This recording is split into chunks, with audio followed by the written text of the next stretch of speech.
corpetti che sono tutti in broccato, sono una tipologia di corpetto di tipo morbido, cioè non strutturato o sostenuto con sostegni in giunco, elementi in palmanana o come in altre aree del Sassarese anche stecche di metallo, gonne in tessuti chiaramente di importazione piuttosto leggeri che sono peraltro usuali in tutto il nord della Sardegna. Abbiamo visto passare Immacolata che viene data come la figurante più giovane, appena 3 anni, prima la bambina, ma abbiamo visto anche qualche bambino forse più piccolo in braccio probabilmente ai genitori vestito in costume. Questo invece è il gruppo di Azzara, quindi ci siamo già trasferiti in questo viaggio per la Sardegna nel Mandrolisai. Il gruppo di Azzara è uno di quelli che è deputato per così dire ad esibirsi qui durante la sfilata, altri 21 invece si esibiranno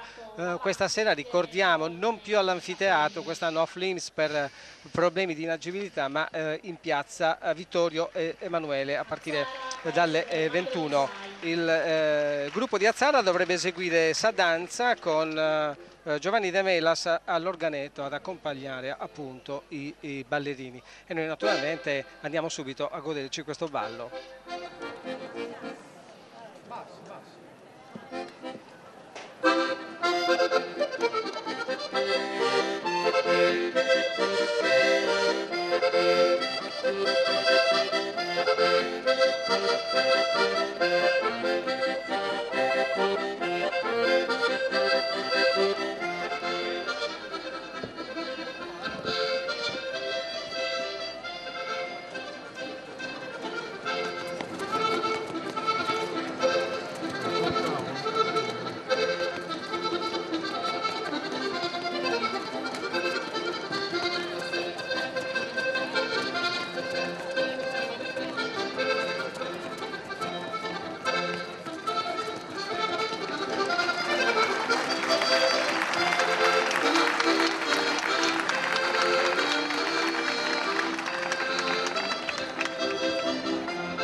L'esibizione il gruppo di